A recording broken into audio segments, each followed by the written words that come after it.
My golden child sister secretly got into my bank account to expose me as a failure, but instead she saw $4 million. So now I'm ignoring her and my parents, who are demanding I help them pay off their debts. When people ask me about my childhood, I usually change the subject. It's not that it was terrible. I had food on the table and a roof over my head, but let's just say it wasn't exactly the Brady Bunch. My name's Ruby, and at 32, I'm finally ready to tell my story. Not because I want sympathy, but because maybe someone out there needs to hear it. I was 8 when my life changed completely. That's when my sister Sarah was born, 2 months premature. I still remember my dad rushing to the hospital in the middle of the night, and my Aunt Jessica coming to watch me. Everyone was so worried about the baby, and honestly, so was I. I didn't know much about premature babies then, but I could tell from the adults' faces that something was wrong. Sarah survived, but she was incredibly fragile. Our house turned into something between a hospital and a fortress against germs. Mom was constantly cleaning, and the smell of disinfectant became as familiar as the scent of dinner cooking. Every surface gleamed, and God forbid if I so much as sniffled. "Ruby, was that a cough?" Mom would ask, her eyes narrowing with concern, not for me, but for Sarah. "We can't take any chances. Pack your bag. You're going to Grandma's for a few days." And off I'd go, either to Grandma's house or Aunt Jessica's, like I was being quarantined. It happened so often that I kept a pre-packed bag in my closet. At first, I tried to see these visits as mini vacations, but after a while, it just felt like exile. I threw myself into school, determined to at least make them proud that way. I got straight A's, joined the debate team, even won a regional science fair. But every achievement was overshadowed by Sarah's latest doctor's appointment or minor improvement. "Look, Mom, I got first place in the science fair," I'd say, holding up my trophy. "That's nice, honey. Did you wash your hands?" Sarah's been a bit sniffly today. The worst part? When Sarah turned 7, she suddenly stopped getting sick. It was like a switch flipped, and she became this perfectly healthy kid. But nothing changed with Mom and Dad. They'd spent so long protecting her that they didn't know how to stop. And Sarah? She learned pretty quick that she could get anything she wanted by playing the fragile card. High school should have been my time to shine. I was doing everything right, honor roll, extracurriculars, the works. But in our house, Sarah's drama always took center stage. I remember one parents' night particularly well. My chemistry teacher had just finished telling Mom and Dad about my potential for a science scholarship. "Ruby's one of our brightest students," Mr. Peterson said, beaming. "She has a real future." And before he could finish, Mom's phone rang.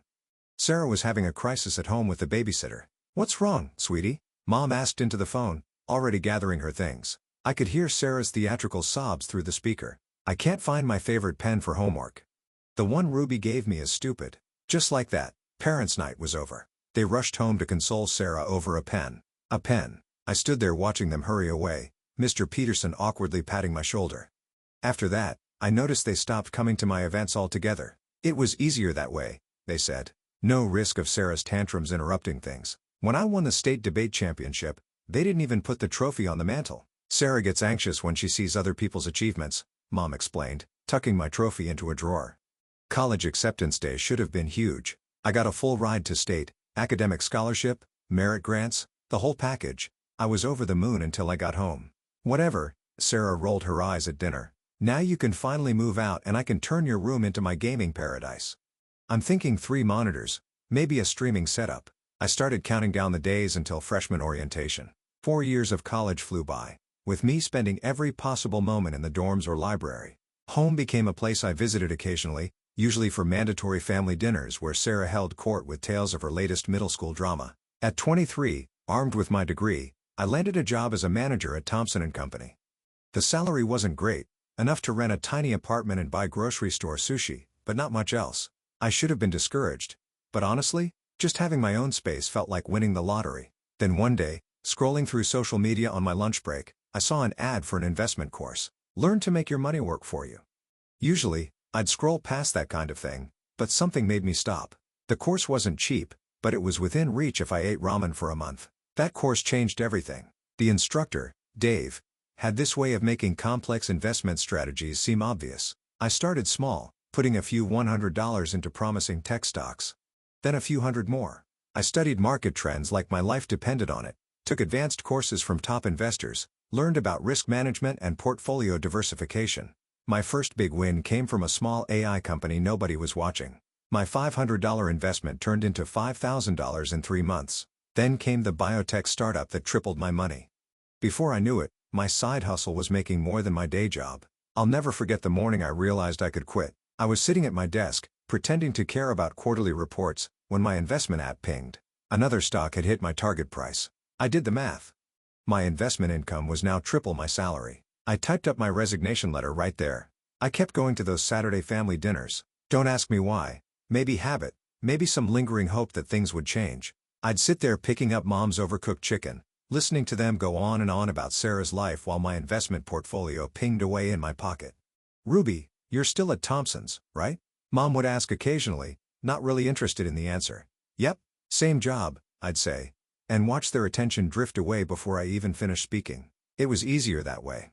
No need to explain that I'd quit 2 years ago, that I was making more money in a day than I used to make in a month. Sarah was the star of every dinner conversation. She'd gotten into Carleton University, one of those schools where the tuition costs more than a house. "It's so expensive," Mom would sigh, but her voice was proud.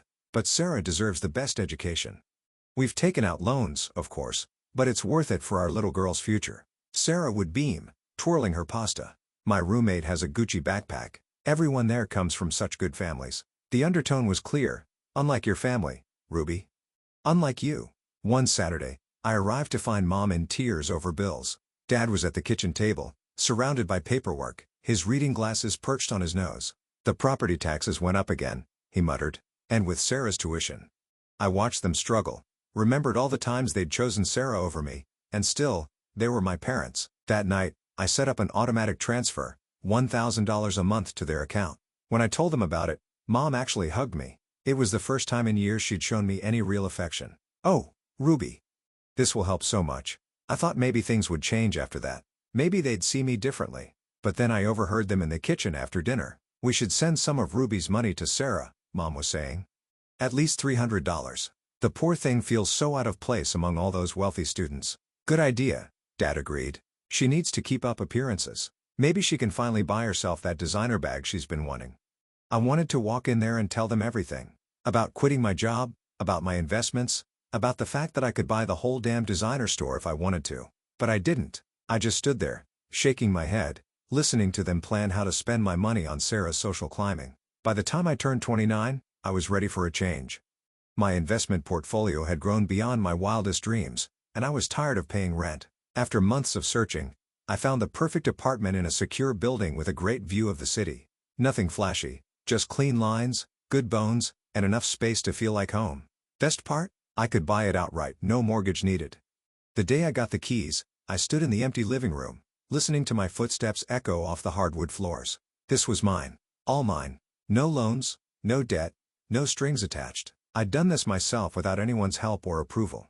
When Mom called to check in, meaning, talk about Sarah, I mentioned I was moving. "Did you find a cheaper rental?" she asked, distracted. I could hear her shuffling papers on the other end. "Just a different place," I said vaguely.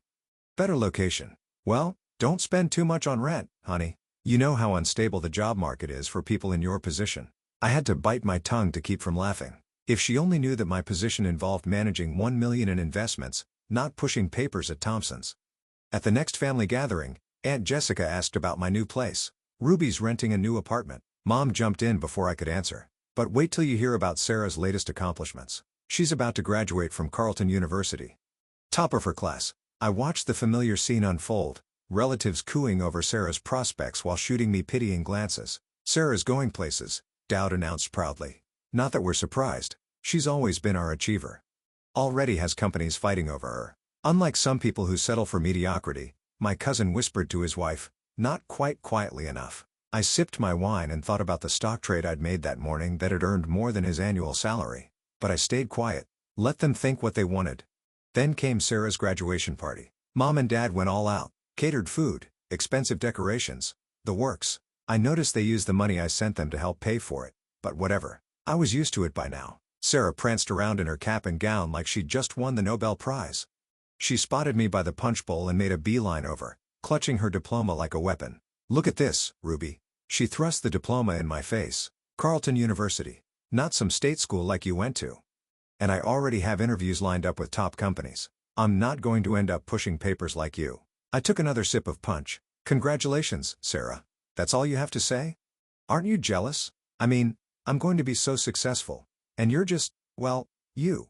She stood there, practically vibrating with the need for me to acknowledge her superiority. I could have told her about my portfolio, about my fully paid apartment, about how I made more money before my morning coffee than she'd make in her first year of work. But what would be the point? Instead, I just shrugged and walked away, leaving her standing there with her diploma held high like a shield against her own insecurities. 3 months after graduation, Sarah was still unemployed. Those companies that were supposedly fighting over her? Turns out they weren't so impressed with her expensive degree after all. Meanwhile, the loan payments started rolling in. "Ruby," Mom called one evening. "Do you have a minute to talk?" The loan payments for Sarah's education. Mom paused, probably for dramatic effect. "They're really crushing us, honey. And with all our other bills. I hate to ask, but could you possibly, how much do you need?" I asked, already knowing I'd regret this. "Well, if you could increase your monthly help to $2,000, that would be such a blessing." I thought about all the times they dismissed my achievements, all the times Sarah had mocked my career. But I also thought about my bank account, with its comfortable 7 figures that my family knew nothing about. "Okay," I said finally. "I'll set up the new amount starting next month." Mom's thank you was barely out before she started planning how to spend it. "This will help so much with Sarah's loan payments, and maybe we can help her buy some proper interview clothes." A few weeks later, Sarah finally landed a job, at the same company where Dad had gone to college with the HR director. The irony wasn't lost on me when she ended up with the title of manager. I stopped by their house one weekend and found Sarah sprawled on the couch, scrolling through apartment listings on her phone. "God, everything's so expensive," she whined. "I can't believe I have to live here with Mom and Dad. This is so embarrassing." "You could look at some smaller apartments," I suggested. "Or maybe outside the city center?" She looked at me like I'd suggested she live in a dumpster. "I need to be in the right neighborhood, Ruby. Not that you'd understand. Some of us have standards." I glanced around at our parents' modest living room, where she was currently living rent-free, but kept my mouth shut. "Anyway," she continued, tossing her phone aside, "this is just temporary. Unlike you, I'm not going to be stuck as a manager forever. I have actual potential." As Thanksgiving approached, Mom went into her usual hosting frenzy. Every year, she insisted on doing everything herself, turning the kitchen into her personal stress domain. But this year was different. "I don't know what I'm going to do," she moaned over the phone a week before the holiday. "I sprained my back getting Sarah's laundry out of the dryer, and I can barely stand up straight. How am I supposed to cook for 20 people? Why don't you let me handle it?" I offered. "I can have everything catered from that new restaurant downtown." "You're such a good daughter," Mom gushed. "I don't know what we'd do without you." I caught sight of Sarah in the background of our video call, rolling her eyes dramatically. Mom's praise of me, however slight, was clearly ruining her day. Thanksgiving Day started like any other family gathering. The catered food arrived perfectly on time, and I helped Mom arrange everything while trying to ignore Sarah's running commentary about how store-bought stuffing could never compare to homemade. I brought my laptop along because the markets in Asia would be opening during dinner, and I had a few positions I needed to monitor. I set it up in my old room and left it running while I joined the family. The food was excellent, definitely better than Mom's usual dried-out turkey. As everyone settled in with their plates, Mom couldn't help but mention her back again. "I was so worried about how I'd manage the cooking," she said, addressing the whole table of aunts, uncles, and cousins. "But Ruby stepped in and arranged for all this lovely catered food. Wasn't that thoughtful?" "That's really nice of you, Ruby." Aunt Jessica smiled at me. "It must have been expensive." "Oh, it's nothing," I said, trying to deflect the attention. "I'm just glad everyone's enjoying it." "She's doing well enough at that management job to help us out quite a bit," Mom added proudly, probably the first time she'd bragged about me in years. I noticed Sarah's face darken. She pushed her chair back abruptly and left the room. I thought she was just having one of her usual tantrums, but something felt different this time. She returned moments later, clutching my laptop with a triumphant smirk that made my blood run cold. "Let's see just how well Ruby's really doing," she announced to the whole table. "Since she's so generous, I bet she won't mind if I show everyone her bank account. Time to prove what a loser she really is." I jumped up from my chair. "Sarah, don't." But it was too late. She had already turned the laptop around, my banking app still open from my earlier check. The room went dead silent. Sarah's face drained of color. She looked like she'd seen a ghost. Her hands started shaking so badly I thought she might drop my laptop. "Sarah?" Mom asked, concerned. "What's wrong? What does it say?" Sarah's voice came out as barely a whisper. $44 million. The silence that followed was deafening. I could hear the tick of Mom's ancient kitchen clock, of the refrigerator, the sound of my cousin's fork clattering onto his plate. "There must be some mistake," Aunt Jessica said, peering at the screen. "Ruby's a manager at Thompson's." "I haven't worked at Thompson's for years," I said quietly, finally letting the truth out. I quit to focus on investing full-time. I studied the markets, took courses, learned everything I could. And I got good at it. Really good. You mean you're rich? Sarah's voice cracked on the last word. I took a deep breath and looked around the table at my family's shocked faces. I've been investing for years now. Started small, learned as I went. Yes, I have $4 million in that account. And no, I wasn't hiding it. You all just never asked. The silence lasted exactly 3 seconds before Mom's scream shattered it like glass. $4 million? She shot up from her chair, her face turning an alarming shade of red. You have $4 million and you've been letting us struggle all this time? I stared at her in disbelief. Struggle? I send you $2,000 every month. You're a millionaire. She was practically hysterical now, her voice reaching pitches I didn't know were possible. Your sister has student loans. We have bills. How could you be so selfish, so greedy? Dad joined in, his face twisted with anger. We raised you better than this, Ruby. To think you've been hoarding money while your own family suffers. I felt something snap inside me. Years of being the second choice, the afterthought, the reliable but unimportant daughter, it all came rushing out. Hoarding money? Are you serious? I laughed, but there was no humor in it. Where were Mom and Dad's savings for your college, Sarah? Oh, wait. They didn't save anything because they spent it all on your endless demands. But funny thing, they didn't pay for my college either. Remember that? I got a full scholarship while you went to your fancy private university on loans. That's different, Mom snapped. Sarah needed. Sarah wanted. Sarah. I was standing now too. It's always been about Sarah. Well, guess what? My money is mine. I earned it. Every penny. $2,000 is nothing to you, Mom shouted back. You should be sending us at least $10,000 a month. We're your parents. The laugh that burst out of me was almost manic. $10,000? You want $10,000 a month? For what? So you can keep spoiling your precious Sarah? I turned to my sister, who was shrinking back now. You wanted to prove I was a loser? Surprise. The sister you've looked down on for years, the one you mocked for being just a manager, turns out she's the successful one. How does it feel? The relatives sat frozen around the table, forks suspended midway to their mouths, watching the scene unfold like a tennis match from hell. Well, if you're so successful, Mom spat, you can certainly afford to help your family more. It's your duty. My duty? I walked over to Sarah and snatched my laptop from her hands. My duty ended the day you decided Sarah was the only daughter worth caring about. She's the promising one, remember? The one with potential? Well, let her fulfill that potential and help you pay the bills. Aunt Jessica tried to intervene. Maybe we should all just calm down. But there was no calming this storm. Mom and Dad were both shouting now, their words overlapping into a hurricane of accusations and demands. Sarah had started crying, her go-to move when things didn't go her way. Without another word, I walked out of my childhood home. The sound of my mother's continued screaming following me all the way to my car. The messages started before I even got home that night. My phone buzzed constantly with texts and calls from Mom, Dad, and Sarah. At first, they were angry demands. Then came the guilt trips. I tried responding at first, hoping maybe they'd somehow understand, but it was like talking to a wall. They didn't want to understand. They just wanted access to my bank account. Then Mom took it to social media. Her post was a masterpiece of maternal martyrdom, heartbroken to discover my eldest daughter has become a millionaire while watching her family struggle. She refuses to help her sister with college loans or support her aging parents. Money truly changes people. Please pray for Ruby to remember her family values. The comments poured in. Family friends I hadn't seen in years suddenly had strong opinions about my character. How could she be so heartless? I always knew there was something off about that one. What kind of person abandons their family like this? Mom liked every single comment, adding little crying emojis and thank you for understanding responses. My relatives, who had witnessed the Thanksgiving meltdown firsthand, notably stayed quiet. But their silence didn't help much against the mob of family friends calling me everything from ungrateful to evil. That was the last straw. I opened my banking app and stared at the recurring transfer to my parents, $2,000 monthly, which they've dismissed as pocket change. With one click, I canceled it. I sent Mom one final message. I've canceled the monthly transfers. I'm done being your ATM. Don't contact me again.